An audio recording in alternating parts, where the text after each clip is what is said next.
I want to make a big announcement, friends. I know a lot of you are sick of the commercials on this sacred podcast. And so I want to let you know that if you subscribe and become a member of my YouTube channel, you will immediately have access to uncensored, commercial-free episodes.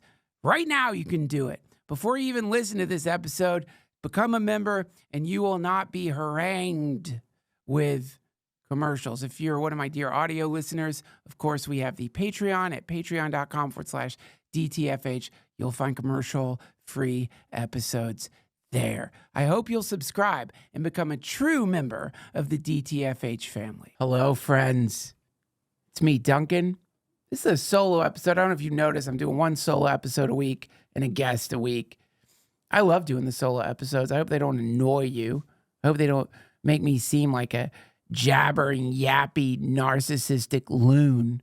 But it's just fun. It helps me work out ideas. And also, it gives me a chance to share with you some of the cool things that I have found during my doom scrolling on the World Wide Web. And I'm assuming most of my beloved listeners, watchers, are into UFOs, but maybe some of you aren't. Maybe some of you just don't have time. And I'm there for you. I'm there for you. While you are busy with your life, your real estate empire, your incredible medical practice, you'll find me online, burrowing deep, going into the sludge, the swamp. I'll go anywhere. I'm not afraid. I'll go anywhere. I go into the dark bowers of the internet to bring you back scraps. So here's a clip I found on Reddit. No, really, this is wild, friends. There has been a significant uptick in UAP sightings over the last few weeks. It's fascinating. Now, the problem is any kind of uptick or any kind of report of an uptick, is it really an uptick? Is it, who knows? Sometimes the idea of an uptick creates the uptick. In other words, like some videos that maybe people have been sitting on show up. People are more inclined to fake videos. Who knows? But having watched a great deal of UAP clips, because they're fucking cool no matter what they are. It's kind of a puzzle. It's fun to look at it and see if this is a hoax or if it's real or if it's just somebody who got too excited because, I don't know, there's literally UAP videos of the moon where people think it's a UFO, which is kind of sad, or the sun setting. I've seen that. And there's also something that happens. Actually, you know what, Josh, can you pull up this one? UAPs over DC. This is one that happened recently. And this one has been pretty severely debunked. Not that that stops people from believing it. In fact, sometimes the debunking can lend more credence to it. But this was one of many. I guess we should start here. There you go. Mysterious lights over Capitol Hill cause UFO panic in DC. It is already happening. What the fuck are... No, don't play... Yeah, go ahead. Let's see what Waters has to say about this. Maybe don't play Waters. I'm sure that'll get some kind of copyright violation. If aliens are looking for signs... Let's see. There we go. That. So that showed up, and people thought that those were UFOs, but I think NASA debunked it. Not that that makes anyone believe it's not real. If you look down, you'll notice, oh no, I'm sorry, just keep the picture up. If you guys see that picture, now if you look down, look at those 4 lights down at the bottom. They match the 4 lights up top. So this is an effect of a camera. It's probably not actually UAPs. Though this wouldn't be the first time that swarms of UFOs appeared in DC. Can you Google UFO swarm DC? Sometime, I think it was like after World War II. Yeah, there you go. 1952, Washington, D.C. Let's see. Don't forget to donate to Wikipedia, gang. From July 12th to 29th, a series of unidentified flying objects were reported in D.C. and later became known as the Washington Flap. The Washington National Airport sightings are the invasion of Washington. The 1952 UFO flap was an unprecedented rash of media attention to unidentified flying objects reported during the summer of 1952 that culminated with reports of sightings over Washington, D.C.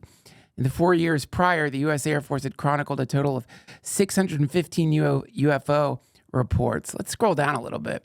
On May 12th, an explosion in Seattle led to public speculation of a flying saucer. And on April 3rd, the Associated Press reported on an upcoming story in Life magazines that would reveal the Air Force was taking a serious interest in flying saucers. Now, pull up drones over military bases. This has also been happening. Spate of drone sighting over U.S. allies' military bases sparks mystery. So this is another thing that's been happening is these, drone swarms. Now, scroll down. Do we have pictures of these drones? Because that's the thing you don't see, which is really curious to me. You hear about it, but they don't show it to you. Like you would think if it was, run-of-the-mill drones, there wouldn't be a problem of like showing a picture of one of them. But it's when they don't show them that it makes you scratch your chin. What kind of drones? What are these motherfuckers? Now, if you don't mind, pull up Orb, Brazilian Orb Airport. This one's really weird. Maybe Airport Orb. That should pull it up, Josh. There's a picture of this blue orb thing at an airport. Now, it could have been a weather balloon. That's what they always say. It didn't look like a weather balloon to me. It looked weird. Point is, there's an uptick in UFO sightings, and now I'm going to show you one that's really cool. Can you show the one? Let's see. That one. Look at this one, y'all. Check this shit out. Bright light. They're absorbing around it. I know, Allah. Hear that kid? Bro, I'm telling you, that shit, there was a shit ton of fucking lights right now lit up. It's just fucking hovering there. The light ain't on it, dog. The light, dog. There's no fucking way, bro. And you see them blinking out, but that's just the clouds covering them up. I'm not scared, but that's crazy, though. It's just there, bro. What is it, Daddy? It's getting brighter. Like, what is that? I don't see it, though. You guys don't see what I see on my camera because it's so zoomed. Bro, you still on the phone? Oh shit, they came back. Look at, bro, they're coming back. The lights are coming back. See, I think he thinks that the lights are coming back, but it's just cloud cover. But go zoom back in on that, Josh. Oh wait, that's the video. That's right, yeah. But you'll notice look at that. There's another one now. What the fuck is that? What the fuck, bro?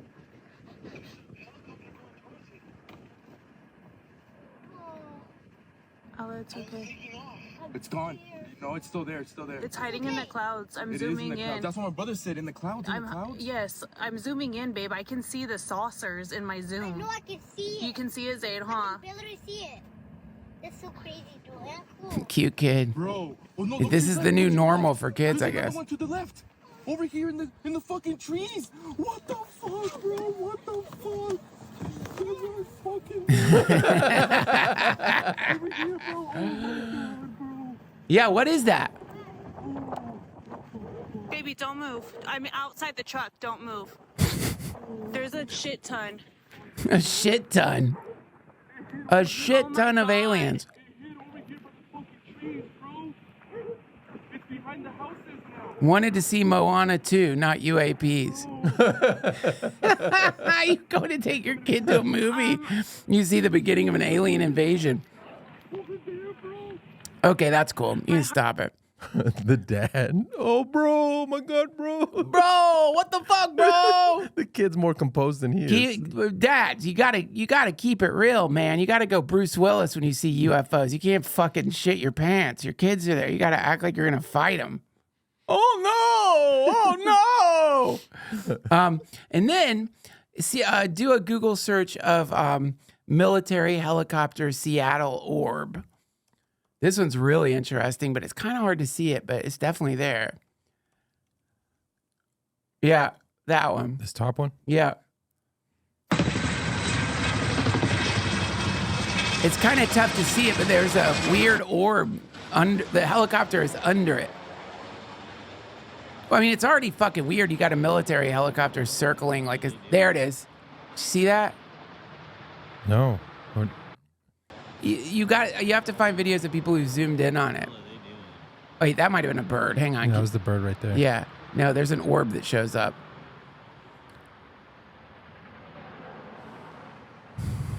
It's hard to find, to see. I don't want to dig through to find a video where someone analyzed it, but dude, the black helicopters keep flying over here too.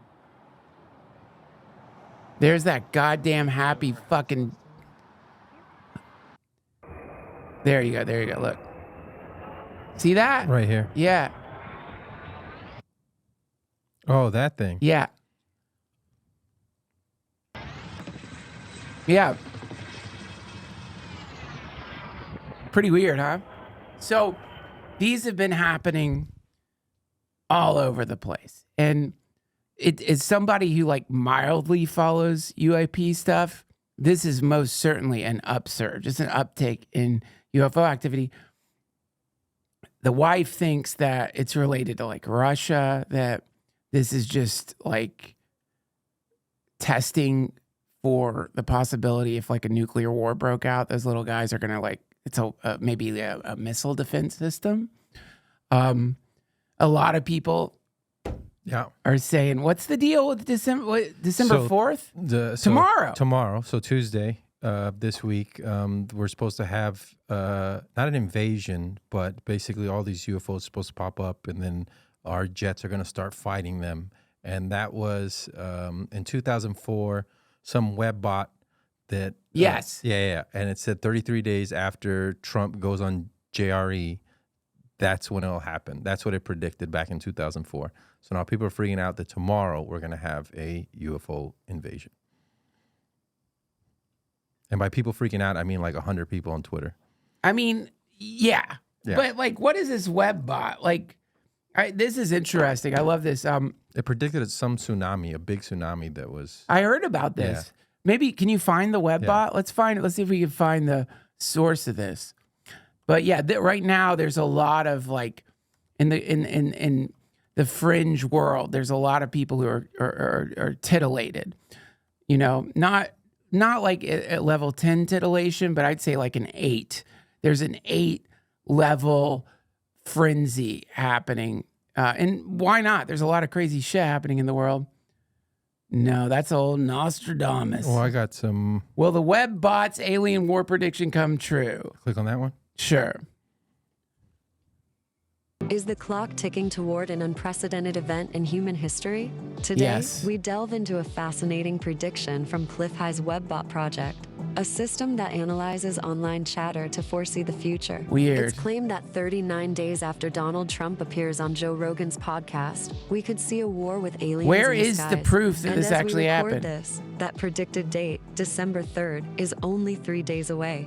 Let's explore the history of Here the we go. WebBot, its method, and whether we're truly on the brink of something extraordinary. Let's the see. WebBot was developed by Cliff High, a software engineer. Okay, who believed stop that it there. patterns and Look up WebBot Cliff. What's his name? Cliff High?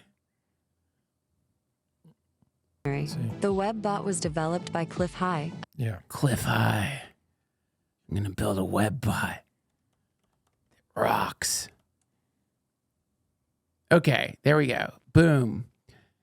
All right. WebBot is an internet bot computer program whose developers claimed it was able to predict future events. It was developed in 1997. The creator of the WebBot project, Cliff High, along with associate George Ura, kept the technology and algorithm secret. Okay, where is it? Claimed hits: Northeast blackout of 2003, 2004 ocean earthquake, and Hurricane Katrina.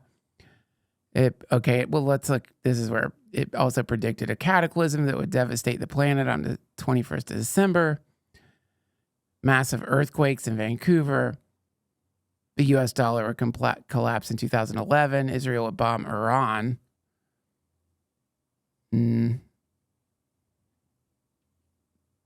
Yeah, it doesn't even show the JRE. See, I wonder, with that one, it feels a little too specific.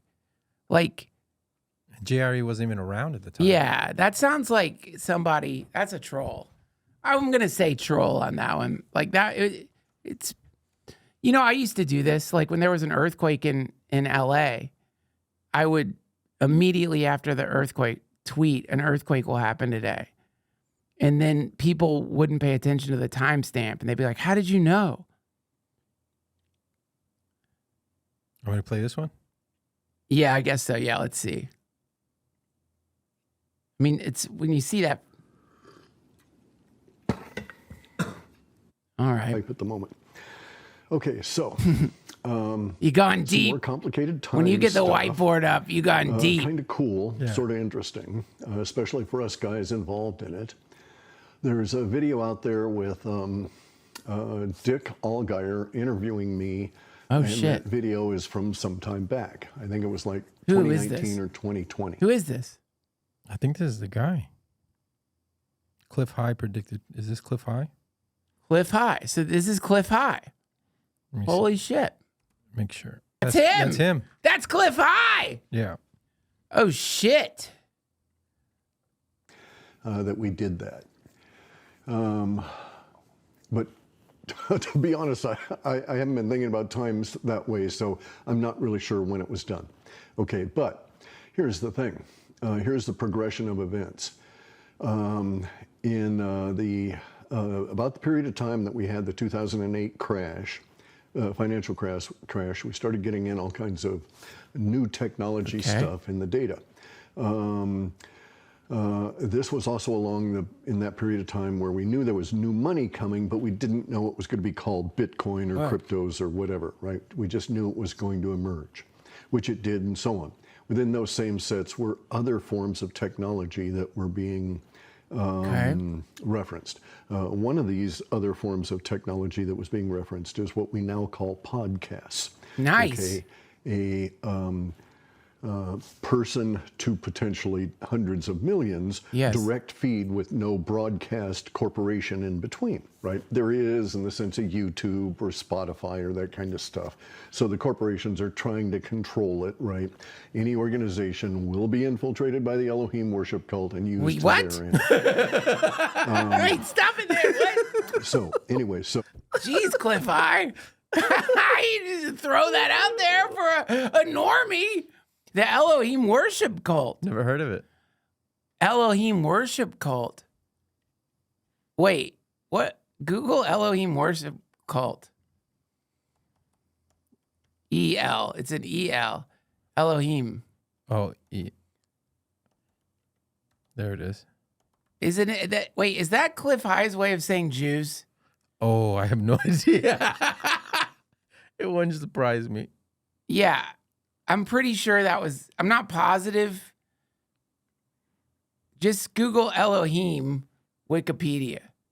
Cliff High. Cliff Heil Hitler, more like it. What the fuck? Cliff High. Fuck. The problem is the moment it goes in that direction, I just stop listening. Yeah, name of God used frequently in the Hebrew Bible. Maybe he didn't, I don't know. Come on, Cliff High. Really? Don't you, now you're just kind of like, yeah, I don't want to hear anymore. Okay, keep playing it. Let's see what he's got to say. Maybe he didn't mean that. I don't know. Stuff that we didn't know was going to be called a podcast. The term was out there, I think, at the time that it first started showing up in the data, but it was as a descriptor that we were seeing it. So it wasn't linked to the term podcast. It had yet to cement to that. All right, Now, forget it. I can't do it. Or when this occurred. Just stop it. I can't do it. We'll find out if he's right tomorrow. Look up Elohim worship cult. Worship cult. See if that pulls up what that pulls up.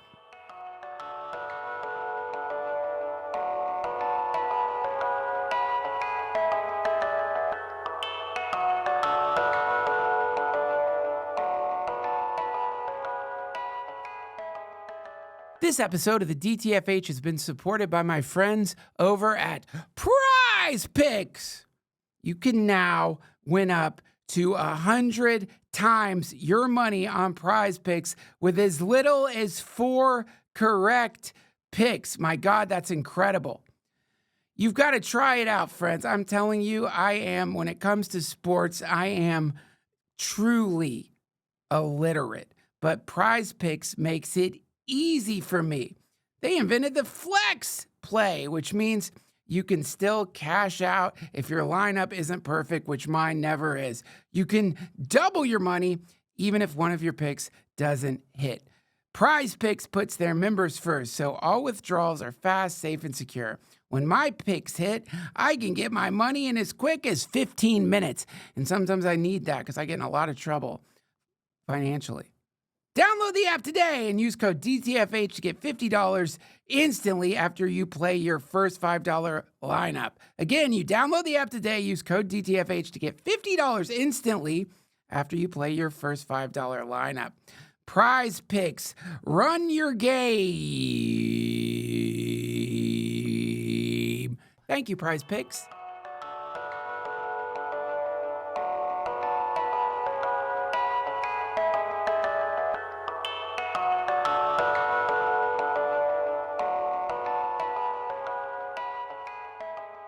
Scroll down.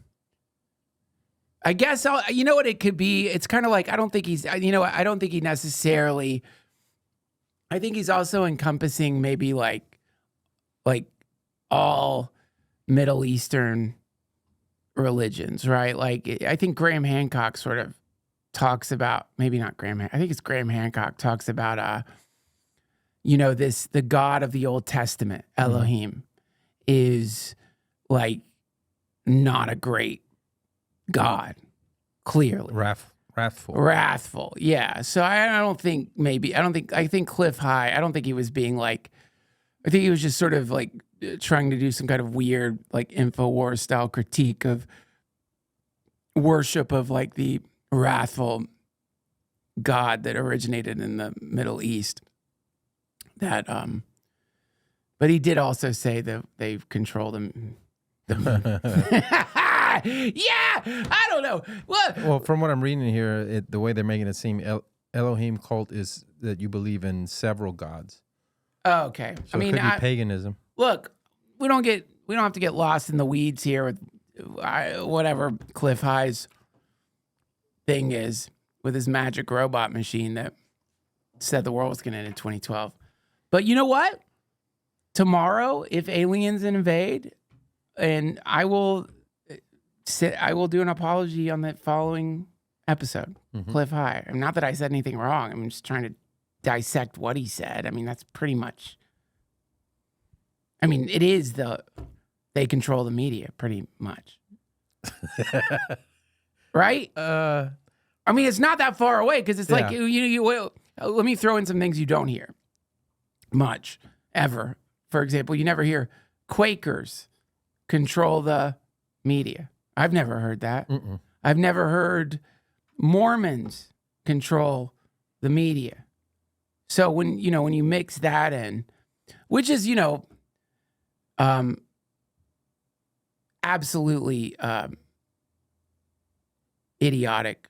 And it feels like that's his way of, was that on YouTube, that clip? Yeah, that was on YouTube. So maybe is that his way of like skipping the algorithm or something by saying Elohim death cult or worship cult? He couldn't maybe not know just because I didn't know reptilian, calling somebody reptilian is also a way of being anti-Semitic. I didn't know that. Who said that? That's not true. A Jewish friend of mine said it's anti-Semitic? To call people reptilian. Yeah.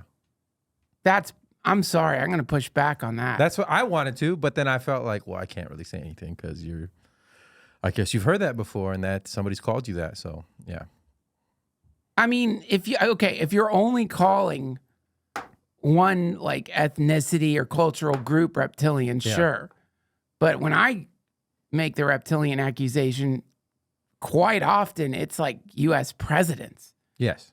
I feel like I can't say it on here. Yeah. I feel like I can't say it because people Because the algorithm will it's some kind of Alex Jones. Yeah, that's why they went after David. Well, I mean, the other reasons they went after David Icke so hard, but they're like, see, he's an anti-Semite. That's bullshit. That's absolutely bullshit. That's ridiculous.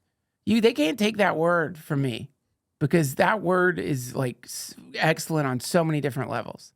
Like just as a metaphor. Yeah. Cold-blooded. Your reptilian brain. Yeah, your reptile brain. We all have it.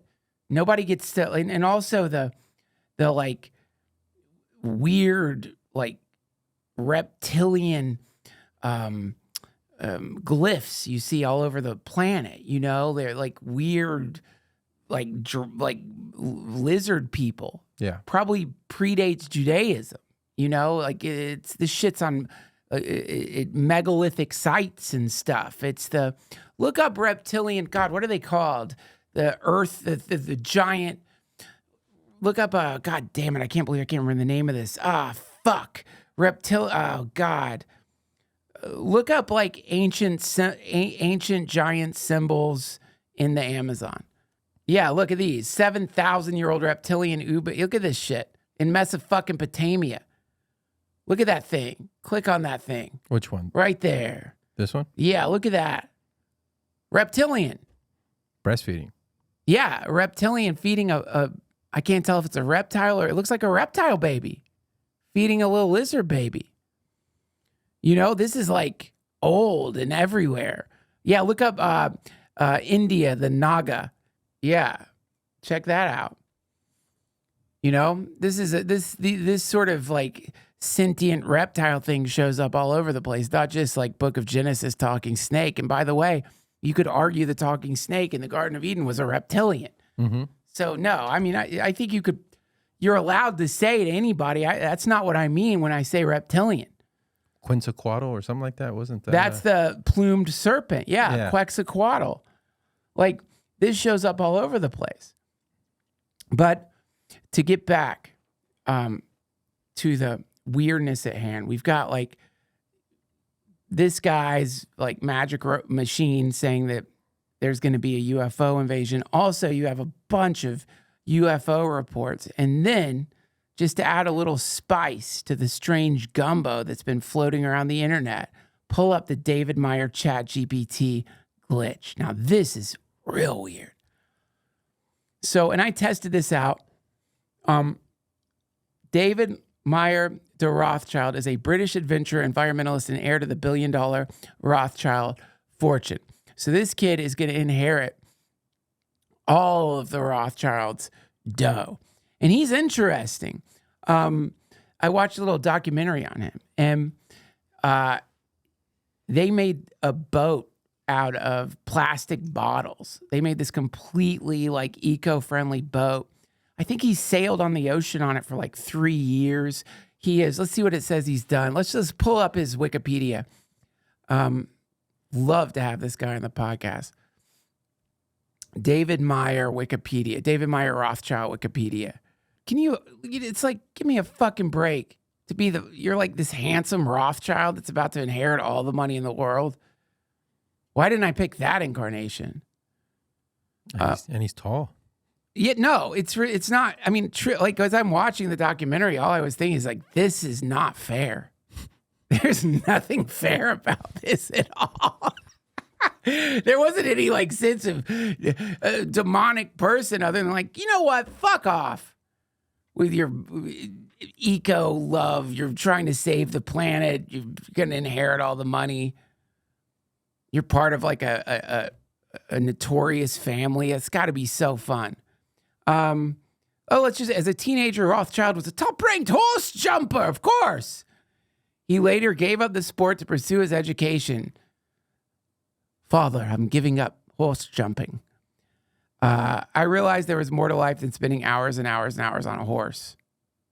Okay, let's scroll down. Polar expeditions. In 2006, Rothschild spent over 100 days crossing the Arctic from Russia to Canada, which saw him become one of only 42 people and the youngest British person to ever reach both geographical poles. I mean, the dude, like inarguably, you're kind of a badass. Like none of that sounds like it sounds exciting, but not fun. Certainly, that's like crazier than horse jumping. And then scroll down to this: developed a mission to raise awareness of the Pacific garbage patch, in which he invented a new form of sustainable ship at a lab on Pier 31 in San Francisco called the Plastiki. That's his boat that he made. Solar panels, everything you might need. Adrenochrome harvester. Anyway, let's just see if the glitch still exists. We'll ask ChatGPT. So this is what somebody discovered. Hey, can you say the name David Meyer, please? David Meyer. Oh, they fixed it. What did it used to do? I'll read the, wait, no, let's see. How do you spell his name?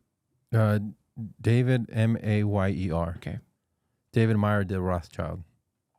What does David Mayer spell? It spells David, Mayer. What does David Mayer actually spell? It spells David Meyer. Okay, see, they fixed it. But I'll let me see if I can find the thing that happened. It recorded it on here. Yeah, it's here. So yeah, for a second, if you went on ChatGPT and said David Meyer, it would glitch out. The whole thing would crash. It was like some kind of protection in there to keep it from saying it. And so everyone freaked out. Like, what the fuck? These people have so much power. They've got OpenAI, like, controlling ChatGPT to not say his name for some reason. Now, I'll tell you my theory here, which is like actually even more batshit. Like, who knows the reason why? But I mean, would it surprise you if some powerful family actually was controlling AI for some reason or another? But I did see another YouTube video pop up, which was some kind of expose on the elder Rothschild. And he was like he was apparently saying something really bad, a sinister thing. And whatever that was, I wanted to find out. So I watched this YouTube video. It's like 45 minutes. The whole thing is a puff piece on the Rothschilds, talking about all the good they do in the world, environmentalism, all the good stuff. And I think, are they doing some kind of brilliant PR campaign? Because it's like you read somewhere David Meyer Rothschild, you can't say David Meyer on ChatGPT. You look up David Meyer Rothschild, this video of this like handsome, strapping, beautiful Rothschild trying to save the world shows up. So it drives all of this attention into like it positivizes a family that has been maligned in so many different circles for so long. Why do people hate the Rothschilds so much? Can you Google that? Like, what did the Rothschilds do that was so fucking bad? Clearly something. From humble beginnings in the Frankfurt ghettos of the 1760s, Meyer Amschel Rothschild's rise to patriarch of a global bankers is often overshadowed by enduring yet baseless anti-Semitic accusations that paint the Rothschild family as puppeteers behind world affairs. The Rothschild name, I didn't know they were Jewish. The Rothschild name has been synonymous with both financial innovation and conspiracy theories, ranging from controlling global events to creating financial crises. Despite their continued contributions to banking and philanthropy, the Rothschild heirs remain symbols of harmful Jewish stereotypes about wealth in the digital age. Now it all makes sense. So I know why then. It all makes sense. ChatGPT is like hyper careful about anything that could be offensive. And I guarantee that Rothschilds got lumped in with anti-Semitism, and that's why you couldn't say his name for some reason. Wasn't around that time the Illuminati created in Germany? Let's click on Rothschild family. Bum, bum, bum, bum, bum, the largest private fortune in the world, as well as in modern world history. Okay. Well, also, isn't he the one? He's like, I care not who runs the government as long as he controls as long as we control the money or something like that. Why are you so anti-Semitic? See, I'm not being. I'm just saying what. What's wrong with you? What happened to you, man? Really? Why would you even say that? He's a reptilian. I'm sure he never said that. I care not. There's no way he said this. Not my Meyer. He didn't say this. Come on. I care not who runs the government. Give me control. Oh, okay. He didn't say that. He said, give me control over a nation's currency. I care not who makes its laws. There you go. See? So something like that. I wasn't Wait, being no. anti-Semitic. Is that a real? Oh, fuck. See, what the fuck? See, that's the thing. Okay, here's the problem. If you have the greatest fortune in the world, Mm-hmm. probably the way you got that great fortune wasn't like being nice. I mean, no matter what your ethnicity or what you're into, right? Like if you've consumed that much stuff, I think it's a safe bet that you've probably made some decisions that one wouldn't look at as like ethical decisions. Generally, I mean, it's not like people are like, hey, let's give Meyer Rothschild's the nicest guy. Why don't we give him all the wealth of the world? Right? I'm not saying it's terrible to be rich, but to be the richest person in the world and then to say, I don't care who controls. If you control the currency, you make the laws. Yeah, I care not who makes the laws. And then and because that's not coming from you or me, like if I say that, it's like, yeah, therefore I'm getting like parking tickets and shit because I don't have all the world's currency. But if you actually have the largest fortune in the world and are saying that, you're basically saying I make the laws. I am the secret king. But let's make sure that that is a real quote. So just copy and paste that and see what shows up, because that came from the Behold a Pale Horse, a magnificent book if you want to get super paranoid. Okay, Monetaris Anonymous. This is The Economist. Click on that. The Economist actually, I think, is partially owned by the Rothschilds. Yeah, he said it. Google Economist controlled by who owns The Economist? The Economist Group. It's a British The Cardigan family, not the... But not the Rothschilds. Oh, weird. Okay, I see. So that's weird that they put that in there. probably because it's just one of the many things that are like linked to them. But yeah, okay, so sure. They're bankers. They have all the money. And at the same time, 1776, that's when the Illuminati was created in Germany. Well, is there a connection between the Illuminati and this guy? What's the connection other than that year?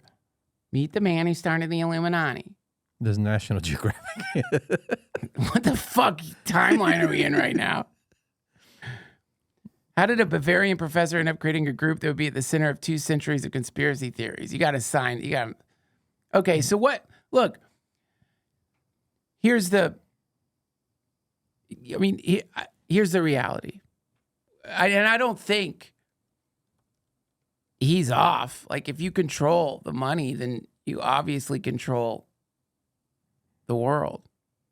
But let me launch into something here, Josh. Okay. The Trussell defense of the Illuminati. I'm not saying this because I would love to be a member. Here's my defense of the Illuminati. I don't know if the Rothschilds are a member. I don't care if the members of the Illuminati are Buddhist, Jewish, Hindu, Christian, whatever. I don't care if they're men or women. I don't care if they're all gay or straight or a mix. But I think it's safe to say that if we live in a world where what Meyer Rothschild said is true, you control the currency, you control the laws, then, and I think we probably do, I think it's pretty safe to say that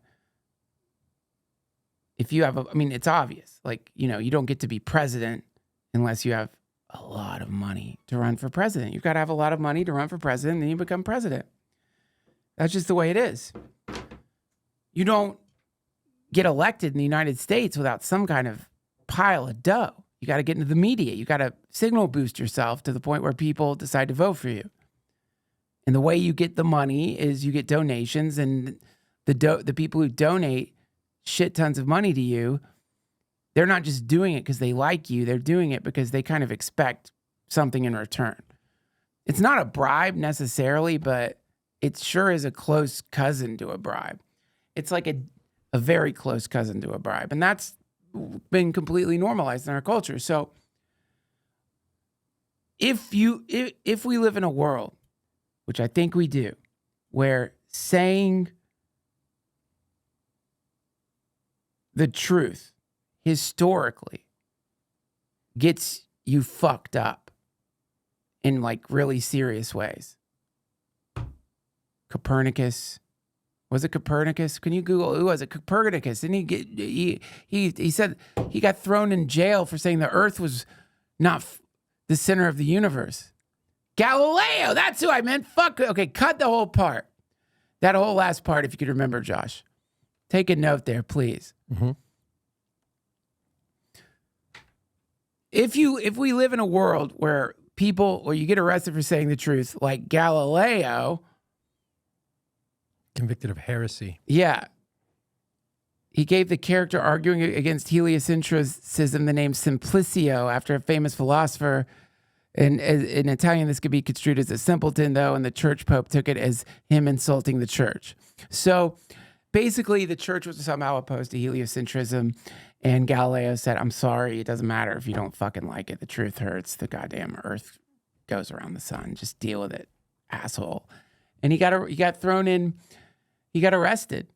So if you live in a world where there are any kind of superstitious cultural systems where you will be in danger for saying the truth, then to me, that's the engine of the Illuminati. At some point, man, if like people like Galileo and who knows who else get attacked, burned at the stake, thrown in jail, they have their businesses destroyed, their lives destroyed for legitimately just saying things that are true. Look up George Lister. I think that was his name, Lister. Ignaz Semmelweis, a Hungarian doctor working in Vienna General Hospital, is known as the father of hand hygiene. In 1846, he noticed that the women giving birth in the medical student doctor maternity ward were much more likely to develop a fever and die compared to the women giving birth in the adjacent midwife-run maternity wards. He decided to investigate. Basically, he developed a theory that those performing autopsies got cadaverous particles in their hands, which then they carried from the autopsy room into the maternity ward. So there you go, because the midwives weren't doing autopsies. The nasty-ass doctors were. So this is how it worked back then. You'd be up to your wrists in like a rotting corpse. And then somebody would be like, doctor, delivery in room 3. And you'd go in there and your hands would just be covered in corpse shit. You wouldn't wash them and you deliver a baby. And of course, the mother would get sick and die. This guy realized, I've got an idea. Let's start washing our hands.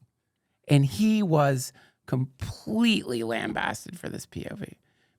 Doctors were like, I'm not washing my hands. I'm a doctor. A gentleman does not wash his hands. That was a saying back then. So this is how we know people's hands smelled awful back then. They didn't know you should wash hands. Because if you're not washing your hands after you do an autopsy, you're definitely not washing your hands after you wipe your ass. So if you wipe your ass. You don't wipe your ass. You just shit and pull up your nasty fucking shit-soaked doctor pants. And this is what it was. So you had 2 great examples of people who were rejected for saying some pretty basic bitch things to the world. And at some point, if like we start kicking normal people out of society because they say things that are antithetical to the mainstream, eventually they're just going to like start their own group. They're going to be like, look, I'm sorry, but I'm tired of trying to explain these things to idiots. Not because I don't have patience, but because when I do, they will arrest me. They will fire me. I don't want to put myself in danger anymore. And this is sort of like the drive to make the world better goes underground, because the way it's supposed to work is you say something that's true and everything gets better. Because people are like, oh my God, why didn't we think of washing our hands? You know, so weird. I didn't think of that. I remember pulling a baby out the other day, and man, there was just like a nice scrap of gangrenous tissue on my fingers, and it got in the baby's mouth, and the baby ate it. And I was thinking, I wonder how I could keep that from happening. And then, yeah, wash our hands. That's a good idea. Everybody thinks better. Babies don't die. Mommies don't die. So this is my defense of the Illuminati. Everybody thinks that the Illuminati is evil. Maybe the Illuminati is a byproduct of Gen Pop having a negative relationship with truth. That, you know, general population doesn't want to hear the truth. They don't like it. And the way Gen Pop generally works is they don't say, no, fuck you. They didn't go after you. They call you a maniac, a lunatic, a psychopath, whatever. They ruin you. So smart people evolve. Like, that's the basic idea. And by smart, I just mean curious people who like to investigate and interrogate the universe. They're smart enough at some point to realize, like, we have to stop doing this. And then also probably going along with that is an idea of like, and we have to stop other people from running full charge into the idiots, because if they do that, they get their asses kicked over and over and over again. So we have to find a way to find those people and say, shh, stop.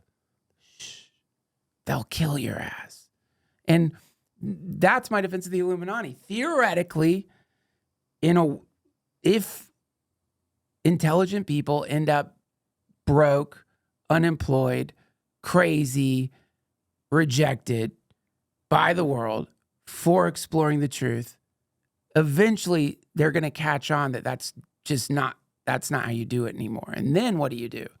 You form some secret society where you can tell these truths to each other and have normal debates over it. And then once you really do figure something out, you leak it into the world. You like find a way to slow drip it into the world in a decentralized way, such as Bitcoin, right? Yeah. There you go. If you want to talk about something, if I had to chalk it up to any group, I would say that's the Illuminati.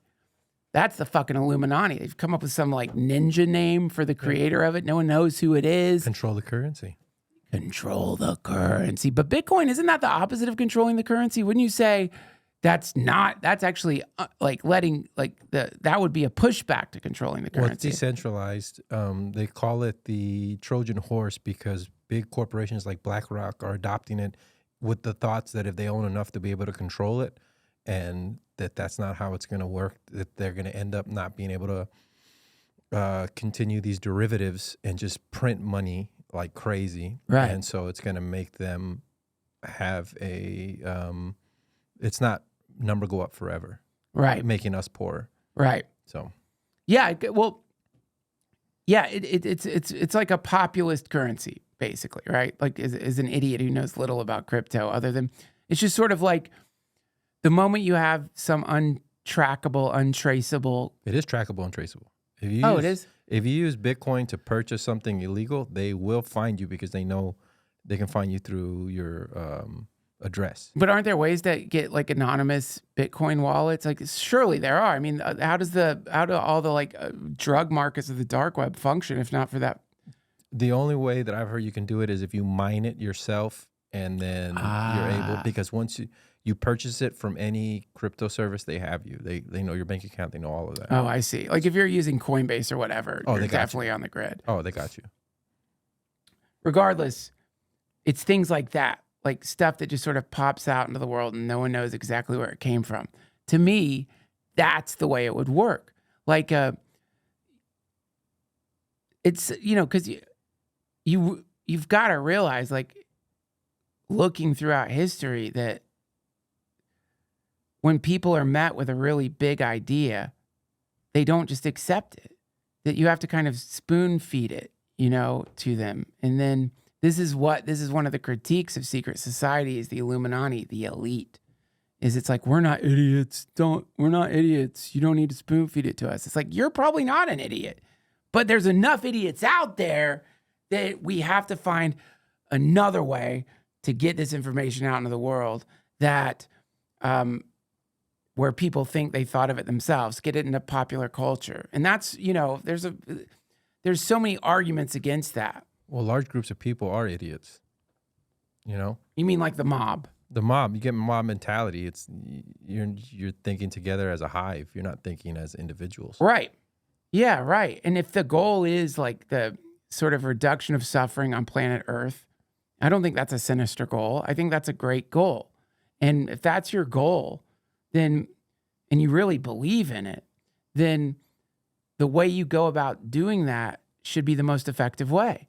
And the way to like sort of begin that analysis of, okay, if we want to reduce human suffering on the planet en masse, how do we do that?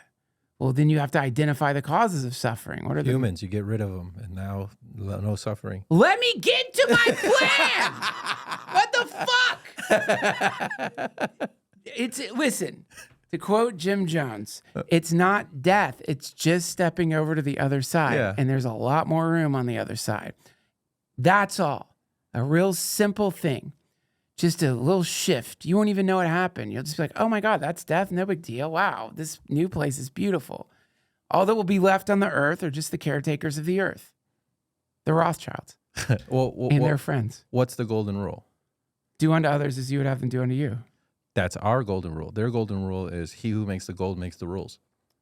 I thought it was don't eat the don't eat the golden snow. Meyer Rothschild. Look.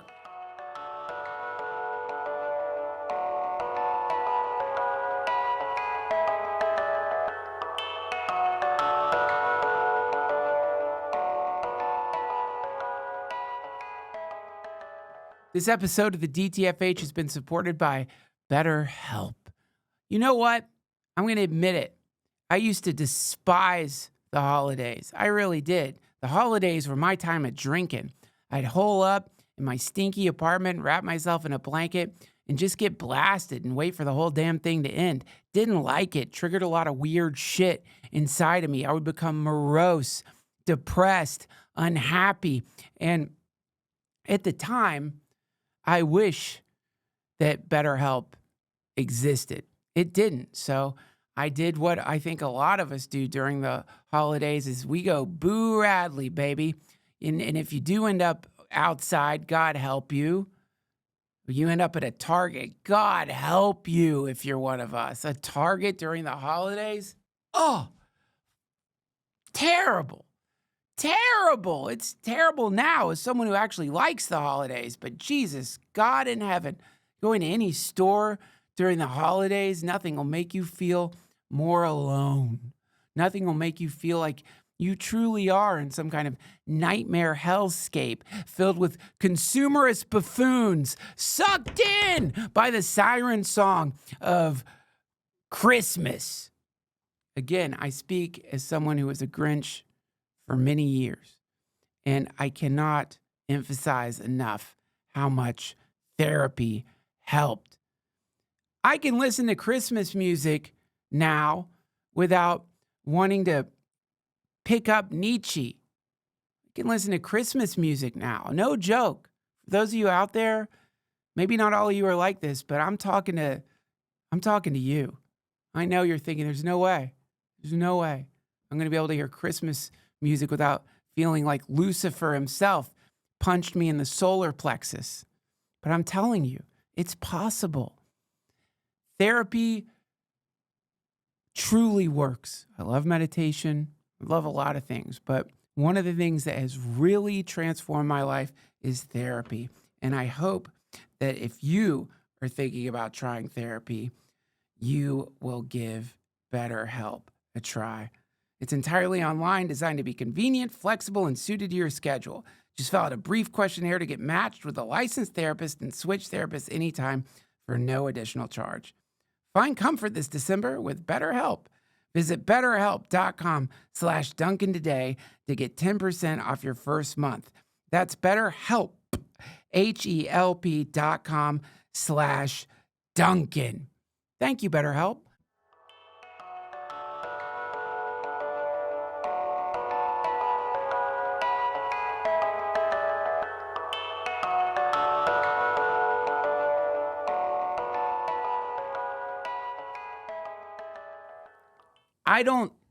This is where I'm going to get accused of being a fucking shill or a sheeple. This is where everyone's like, you're in the CIA or bullshit like that. I don't believe that. I do think there's sinister forces at work in the world. I have no doubt. Like, and also wherever there's a thing, it's got to have its opposite. This is always my argument of the Illuminati. Okay, let's say there is the Illuminati. I'm talking about a dark cabal of sociopathic, earth-hating control freaks who do think people are dumb, but and are like sheep and are a herd animal that has to be culled from time to time to keep stability, to keep things going the way they want them to go in the world. If that's true, then the opposite must also be true. Then the opposite exists too. Another invisible hand, another counter force that also recognizes, oh yeah, you got to decentralize. You got to be underground. We can have no leader. We can have no normal system of transmitting information. This whole like cult leader thing or guru thing or king thing or leader of the rebels, fuck that. No more. What happens if we just, number one, accept, oh shit, this does exist? Which I think it does. There's no initiation.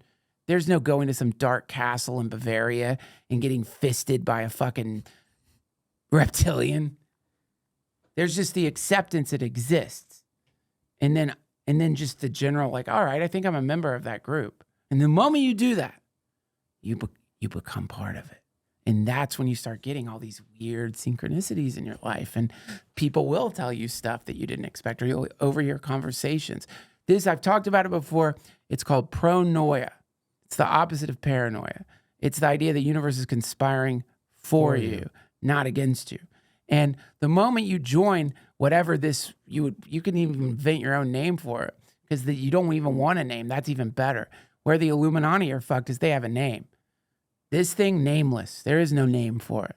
It's so secret and invisible. It doesn't have a name, doesn't have a leader, but it is a network. And it's completely spontaneous. And so what that does is it makes it impossible to defeat. Now you could argue then how do you organize? How would you organize actions to push back? You don't.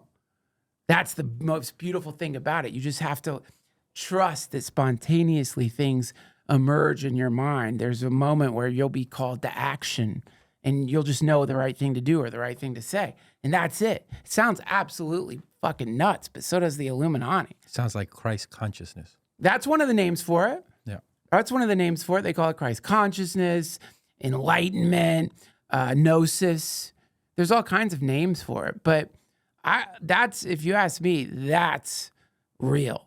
That definitely exists. And for sure, when I look out at the world, at least the one I see in my own limited view, you definitely see a kind of wrestling match between two antithetical forces happening. You definitely see like this like endless back and forth between the humanist and like the emperor. And I imagine that anytime you have a top-down hierarchical system where there's a head of a serpent, it's fucked. It's naturally fucked. What do they say? Like, what would you rather fight, like a bear or 1,000 horses? You know, 1,000 tiny horses. You never heard that? 1,000 ponies? 1,000, yeah, or even tiny, like the size of chihuahuas. Oh, I'd fuck up 1,000 tiny horses. I don't know about that. Like, Google how much a chihuahua weighs. Like, for the sake of this, You know that right away. How much does a Chihuahua weigh? Yeah. Okay, 36 so let's pounds. average it out. 5 pounds. Okay, so that's a 5,000 fucking pound Chihuahua swarm. Let's just forget the horses. Mm-hmm. How many did I say? Yeah, 1,000 Chihuahuas, 1,000 5-pounders. How much does a bear weigh? Oh no, 600 pounds. There you go. Bear weighs 600 pounds. It can't break itself up into little individual bits. A swarm of fucking Chihuahuas? Dude, how do you run from them? You don't. You smash them. You step on them. Okay, but you're going to get the first wave of Chihuahuas. I bet you get the first 10, 20, maybe 100 Chihuahuas you smash. But they're jumping in your face. They're clawing your eyes. They're climbing on your back. They're getting into your shirt. Dude, you fight the bear. Trust me, not the Chihuahuas. 1,000 fucking 5-pound Chihuahuas versus one 600-pound bear. Both suck. But the bear is centralized. The Chihuahuas are decentralized. Chihuahuas are fast. They burrow. They run so fast, they would dart off, come back. You're fucked. I still feel like I'd kill 1,000 Chihuahuas. I don't think you could. Maybe not cats, but Chihuahuas, they'll jump as high as my knee. A bear's, it's messing me up. There's nothing I can do against a bear. I can't run away from the bear. You know, it's going to eat my guts while How I'm much alive. does a piranha weigh? Piranhas are different, though, Why? because they have sharp teeth. So have you ever been snipped at by a Chihuahua? Yeah. They can puncture the skin. A Chihuahua will fuck you up. Not like on your hand, like you have to get a Band-Aid. But like, you know what I mean? A very angry Chihuahua can puncture the skin with his jagged, rotting teeth. Yeah. 1,000 Chihuahuas. Are you kidding me, man? That, first of all, just weight-wise, Yeah. that is, what is that? That's like 5,000 almost pounds. 10 bears. That's almost 10 bears. Do I get a weapon? No. Just my hands. You get your stomping feet. You can run. Mm-hmm. You know, like retreat is an option. You can try to play dead with angry Chihuahuas. They'll still fucking fuck you up. They eat you. You'd be bones. You run, they chase you, they get tired. Once they get tired, that's when you start taking them Oh, out. yeah, they're going to get tired. Yeah. You ever seen them run? Yeah. They're like little lightning bolts. They're fast. They're not going to get tired. No, you can't outrun a Chihuahua. No. I'm telling you, man, It's all about decentralization. The Illuminati is the bear. This other group is the Chihuahua. Yeah, sure, one Chihuahua you could fuck up. Yeah. 10 Chihuahuas you could fuck up. But like 1,000 Chihuahuas, they're going to overcome you. You're just, and it's going to be a horrible death. Well, let me ask you this. Could a toddler beat one Chihuahua? Yeah, easy. Okay, I could beat 1,000 toddlers. Oh, yeah, no problem. Toddler's easy. Yeah. If the toddler can beat the Chihuahua and I could beat 1,000. It's bad math. Okay. That's bad math. You can't use toddler fighting skills to determine whether or not you could defeat a horde of Chihuahuas. Yeah. I mean, that's going to get you killed. If it happens, if the thing they're predicting happens. Because we don't know what's flying these fucking UAPs. Mm-mm. It could be Chihuahuas.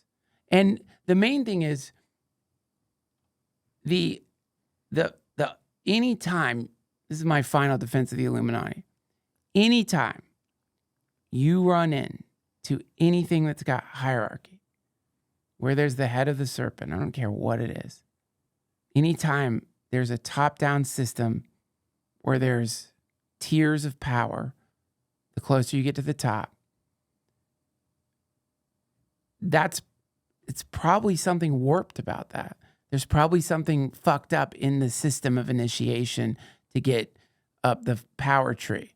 And also that is a very effective way of controlling things. You can organize, you can have people do your bidding. There's a kind of ability to disconnect from the consequences of what you do. I was just following orders. It's a wonderful formation of control, hierarchy. But chaos is its mortal enemy, because that hierarchical systems are very good at fighting other hierarchical systems. A hierarchical system, that's war. You just like your army beats the other army, your coalition of hierarchies beats the other hierarchy. It's a war of hierarchies. But it's the earliest version of it was like guerrilla warfare versus the way they used to march in lines with a little drummer and someone playing a flute with their flag holder. Idiots. And then people are like, why the fuck are we fighting? Why are we going to get in line too? Hide, use subversive methods, pit traps, baby. And then, that's the Mongol horde. That's why they were able to like just lay waste to so many cities that were like using like standard warfare techniques. What about order through chaos? Isn't that their like mantra? Yeah, they want to defeat chaos. Oh, okay. They want to control everything. They want a chaos-free world. And if there is chaos, they want to know it's coming. They want to be able to moderate. And if they can't control the chaos, they definitely want to tell a story about the chaos that makes it seem like it wasn't chaos after all. They just can't abide chaos because it's oil to their water. It doesn't work. So if I was, they say like, I love what would we expect to see if there was intelligent life out there? They have all like kinds of things you could look for in the stars with our new telescopes. Like, what are they called? Dyson spheres. You might see a sun that seemed, that was like, had an orbit of massive like objects that were absorbing the energy of the sun. Who knows? There's all kinds of things you could look for. But if I was looking for a secret society, I would look for a hierarchy. I would look for like a symbol set that most people don't know about, secret handshakes, markings inside of Gen Pop like that like indicate that they're there. And we see that all the time. I mean, I'm not going to bore you guys with all of the like bizarre symbols that show up in like things like early Disney. You know what? Google early Disney Illuminati. Like, you see weird shit like this all the time. Walt Disney, of course, was a Freemason. I think people know that. Club 33. There's 33 degrees of. Just image search that. Find the good one. Yeah, look at that. Look at this Donald Duck. Ask about Illuminati on the vision thing.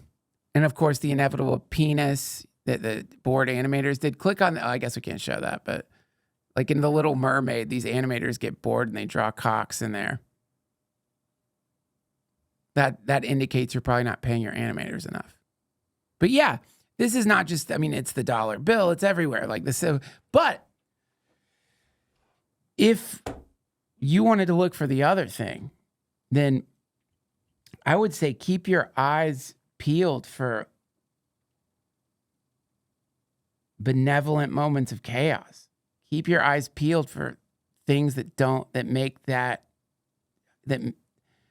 your eyes peeled for things that make hierarchical systems seem embarrassing. Anytime you see like the news catching up with something and they can't really catch up with it, that's a sign that like this group is at work. Just novelty events that aren't horrifying. Things that challenge these old crusty power structures, things that upset and overturn in a good, nonviolent way. And also I would say like look for like the giggle. Like, it's really funny when powerful people like lose control. It's trolling, look for the trolls. Mr. Rogers says, look for the helpers, look for the trolls, the benevolent trolls who are just, Google this is one of my favorite videos, monkey grabbing tiger's tail. Monkeys actually fuck with tigers. This is hilarious. You ever seen this? Mm-mm. Watch what he's doing. This is his skydiving. That is just trolling. That monkey is a troll. It's just funny. Not everything has to be for like world dominance. And any time you see stuff like that happening, that's what it is. There's always hope, friends. Don't let these boring ass motherfuckers scare you anymore. We're so sick of it, aren't we? I'm tired of it. I'm tired of everyone being all despondent and shook. And the number one problem is like, we're putting way too much emphasis on like what rich people say, what multimillionaires say is right or wrong. I mean, not to like put a complete idiot stamp on this solo episode that I meant to only talk about the UFOs and maybe some other shit. But why do we care? Like, that's the problem. We are so consumed with the dream of having a billionaire lead us into a new world. Who cares? I'm not saying it's bad to be a billionaire. I would love to be a billionaire just to buy the commercials. Oh my God. That's all I'd do. I'd make fake commercials for fake products. That's all you would see on the news. That's all you would see on TV is fake products. I would just try to outbuy every corporation so they couldn't advertise anymore. Just pay more. If I had Elon Musk money, that's all it would be. It would be the most hilarious, stupid commercials. I would outbid every company I could. So if you were watching any show, you wouldn't see some fucking Pfizer commercial. You would see like, I don't know, like a scramper, something one of my friends, Boyd, invented. I don't know if he ever made it, but it's basically like a back scratcher, but for your ass. That's all it would be. Just like a tsunami of like completely meaningless commercials. I would do things like that. Why don't you ever wonder why are there not troll commercials? Why are there only commercials that sell things? Because my assumption is super rich people, they get bored. And for them, like paying like $100K for a commercial or even $1 million, how much does a Super Bowl commercial cost? Over $1 million. But for them, $1 million is like nothing. So why aren't we seeing billionaire trolls putting up fake commercials for funny products? Wasn't the bass fish that thing? Remember that bass fish that would sing on your wall? Yeah. That everybody had? Yeah, that was like, that's a ridiculous product. But they had a ton of commercials for it. Really? Yeah. You remember and you press it and it'd sing like Elvis, it would turn and start singing. That was on the Super Bowl? No, not on the Super Bowl, but I remember seeing a lot of ads for it. Yeah, at least that was like, yeah. What's really weird to me is like when you see like a Halliburton commercial. You ever seen those? Yeah. Pull up a Halliburton. Why are they advertising? Yeah, one of the guy who shot Trump was in one. Oh no, that was BlackRock. It's so weird that these guys do advertises. Welcome to Halliburton. Wait, there we go. Halliburton ad. When I joined Halliburton, I knew I was going to work on some big things. We put out a few fires at work. Once ran into a small challenge of getting some supplies to our troops. We built bridges, schools all over the world. But the biggest thing, serving our troops good old American food. Now Google what weapons are created by Halliburton. What weapons were created by Halliburton? It's so weird, but the commercials for these massive war companies, just why? Velocity Revolve Gun System. Halliburton Company is America's multinational corporation, world's second largest oil service company, which is, I thought they made weapons. The Velocity Modular Perforating Gun System. I guess they do make weapons. Whoa, shit, look at that. Wow. Yeah, it's a weird thing, man. You turn on the TV, you get hypnotized by a hierarchical hell priest who's like taking information, slanting it to fit some like multinational weapons manufacturing company, serve the military industrial complex. Bow down to the state, people. And then of course you start feeling bad. Where attention goes, energy flows. Maybe that's the first step when you become part of our decentralized imaginary secret society. Maybe your job is to just start diverting your attention away from the darkness. You know, I went on vacation with my family. I barely watched the fucking news. It was incredible. It was world peace for a whole week. I got to live in a peaceful world. Lockheed Martin. They have some crazy Click on that one, commercials. Armed Forces Bowl. The future isn't written in stone. It can be made better, safer, more secure. That's why we obsess. We push the limits of Do you think they really have computers like that? Impossibility into reality. From the most advanced ways to ensure our safety. I just incinerated a village. Reactors and manned missions to Mars. At Lockheed Martin, we're engineering a better tomorrow. That is amazing. That was in 2016. That is amazing. Wow. It's so interesting to me, and this is a different solo episode. The normalization of war is the craziest shit of all time. You know, because like this, I don't know if what YouTube is going to think of this solo episode because I'm saying all the wrong words, but like, and I'm sorry if I've talked about this before. Louis C.K. has a great joke. I'm going to say it wrong, but it's like if you had to choose between your kid getting murdered or like abused, you know what I mean by that? Mm-hmm. Wouldn't you pick the latter? Right? Wouldn't you, because they're still alive, right? So murder, destruction, if we're looking at a sort of like scale of evil, isn't it worse than like other forms of violence, such as the various forms of abuse you can't say on YouTube? But if there was a company manufacturing tools that left enemies alive but violated,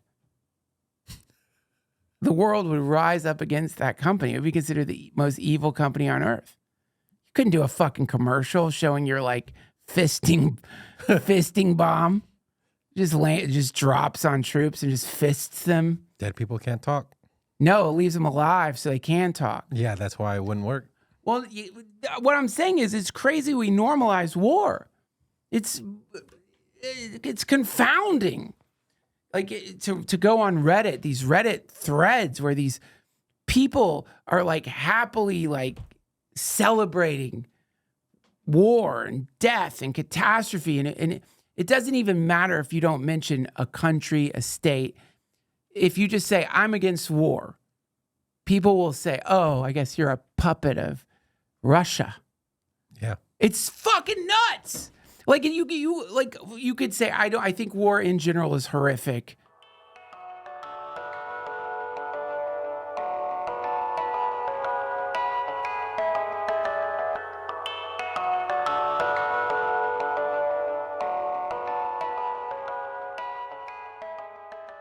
I want to thank Rocket Money for supporting this episode of the DTFH. My loves, the new year is right around the corner. And though we must admit, if we live in an infinite universe, inventing something like the new year is a ridiculous way to give a sense of control over the time-space continuum, it can also be a useful bookmark if you're thinking about getting your life organized. And I am, maybe in America, the most susceptible to bullshit apps. I will subscribe. If you have a bullshit app out there, I just want you to know I will subscribe. You will trick me, and I will subscribe, especially if it's some kind of AI thing, but not just that. Whatever it is, something that'll make it so that I look like an anime gal when I talk, I'll subscribe. And then I'll try to use your dumb app and realize it sucks. But because I feel shame for falling prey to your grift, I will not delete the app. It's crazy neurosis. It doesn't make any sense at all, which is why I love Rocket Money. Rocket Money is a personal finance app that helps you cancel your unwanted subscription, monitors your spending, and helps lower your bills so you can grow your savings.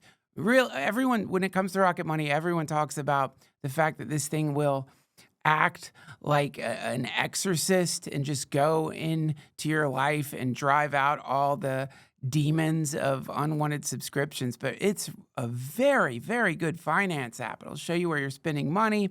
It'll help you budget. It's really good all around. Rocket Money has over 5 million users and has saved a total of $500 million in canceled subscriptions, saving members up to $740 a year when using all of the app's premium features. Cancel your unwanted subscriptions and reach your financial goals faster with Rocket Money. Go to rocketmoney.com/Duncan today. That's rocketmoney.com/Duncan. rocketmoney.com/Duncan. Thank you, Rocket Money.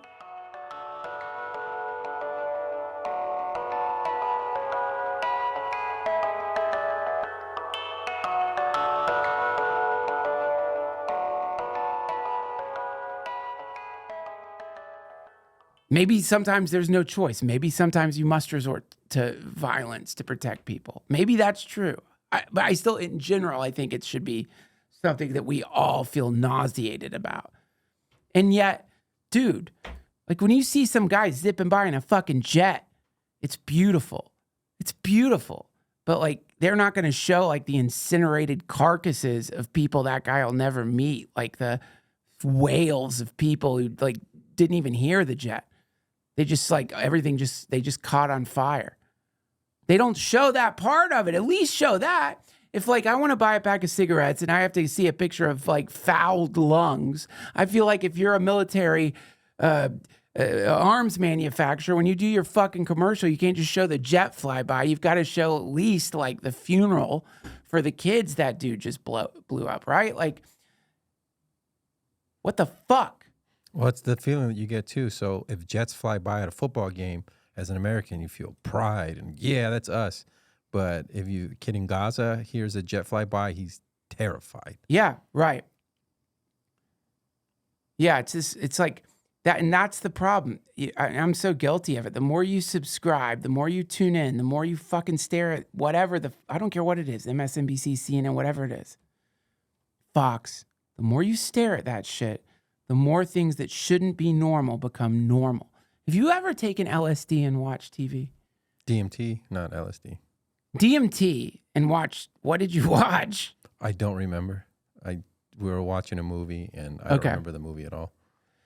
If you ever take LSD and watch TV, it is the most cringe-inducing experience you can have. Because all the stuff you've gotten used to, the way people dress, the way people talk, all of it has been normalized. And the LSD wipes the normalization away. And you see it for what it is, this garish, gaudy parade of narcissism. It's so weird to watch. This is why I think podcasts and like social media content is become this huge industry, is because like at least the Hawk Tuah girl is like real. That's a real person who passionately is describing like a fantastic method of filleting someone. Yeah. It's real, right? That's real. But then you watch any of the fucking slop they dish out in general on TV, and it's so synthetic. It's so unreal. It's creepy even. And on acid, you really see that. Like you see like, what the fuck? That's not a person. I mean, it's literally a person, but they're not acting like anyone I've ever met. It's a corporation. It's a corporation that has groomed like people into behaving in such a strange way. God, you know, this is why I'm going to have to wrap this up, but this is why maybe I sound a little unhinged. Have you ever watched this show, Real Housewives? No. Dude. I know what it is, but I've never watched it. Oh my God. Real Housewives of, I think, Utah or Real Housewives of Salt Lake City came on. And it's like, it's the most fucking warped shit I've ever seen on TV. It is, they just take these mortal enemies, put them together at dinner parties, and they fake fight. It's not even real. I don't think it's real fighting. It's all just some kind of engineered like peek inside the elite lives of Salt Lake City wives or some shit. But none of it's real. And I know I'm not trying. It's like I know you guys know that, but it's when you see that, you're watching that, and then a commercial comes on, and the commercial is showing another thing that's completely not real. Like no one's acting or behaving or interacting the way normal people interact or behave. And then you flip to the Lifetime channel And it's like, and I know it's actors, guys. I know that, but it's not like I just discovered acting. I'm saying the insidious thing is that this is a secondary bullshit, warped, hyper-distorted, consumerist, manipulative reality parading around as though it were us. And it's not. And the more you start absorbing, like you start watching that, there's this implication over and over and over again that this is what normal is. We are setting the standard for normal. You want to see normal? It's the ladies of The View. They're as normal could be. That's sophisticated, normal people. Normal, it's Waters' world, man. Jesse Waters, completely normal. Rachel Maddow, completely normal. These are normal adults living normal adult lives, and whatever the fuck you're doing over there is you sit on your couch contemplating pissing in a cup because you don't want to get up to use the bathroom, looking down at the ashtray full of discarded roaches, knowing you've got like 3 pieces of bread left and maybe just enough almond butter to make another sandwich. You know what I mean? Dude, that's a lot of people are living like that. No one's living like they're showing us, and then that produces this disconnect that can really make you feel strange in a specific kind of way. It's an unnerving strangeness. And I think this is why social media, where you just, these people are posting their Instagram videos, like they're wearing adult diapers, they're covered in cat shit, they're giving you advice about how to be happy. That's more like what we are than the other way. I'm not saying we're all wearing diapers or covered in cat shit. I am not wearing diapers. But something seems to be happening where, probably because of social media, that reality that was displayed, it felt a little bit less alien. Something about it. It was a little closer to the world. But it's like there's some disconnect has happened between the corporations and boots on the ground. So what they're showing us is becoming increasingly alien, increasingly unlike anything any of us are experiencing. And that fucking disconnect is really weird. It's like they've lost the thread or something like that. Or they're just being like overcome by the quickness and like the speed at which stuff like this can just be put out. Or waking up as a people. I mean, what about this? Did we ever fall asleep? And if we did, is the reason we fell asleep is because we just got hypnotized by our TVs and by corporate sponsored media into believing the world was completely different than it was, that we're all freaks because we're not symmetrical and we don't have the new car, the new phone. We're not dancing around. We're not running through the rain to get to our fucking Pilates class before we slurp back a ultralight beer or some bullshit like that. We're like generally like nervous, overworked, freaking out a lot of the times, unhappy, and then even worse because these motherfuckers make it seem like a human life actually has resolution. That's what I hated about the Real Housewives, is they're always trying to resolve something. The message that gets put out over and over again is like you can have some real resolution in your life to your sorrow. And that resolution is usually comes via a new house, new apartment, new car, whatever. None of that's true.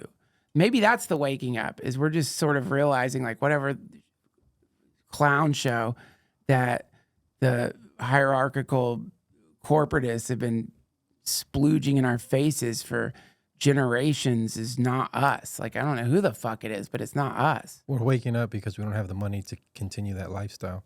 Right. That's where they fucked up. Yep. They it's like you had to like the crack lever isn't working in the cage. You're supposed to fucking push the lever and crack comes out. And like I think people are like, dude, we have to push the lever too many times Like in the old days, you only had to push the lever 3 times and you get a nice burst of crack smoke. Now you got to push that fucker like 600 times to get a hit of like not great cocaine. Yeah, that's what it is. That's good though, because that probably means like they'll restock the coke. Well, they keep saying the Great Reset's about to happen. So, I mean, I don't think that's going to be good for everybody. What's the Great Reset again? The whole financial system is out, and there's a new financial system put in there. The World Bank, the mark of the beast, the chip. I don't think it's going to happen at all. I think it's just going to be like, you know, the Great Reset can go the other fucking way too. Instead of letting them like crash the economy, it's like if that's the thing. We're always like Rushkoff, the guy, the guest I had on last week. He loves pointing out, you know, they're always like, if the banks fail, everything's done. It's like, no, actually, the ground still grows food and we can all still work together and help each other. So we don't really need your fucking banks. Go fuck your banks.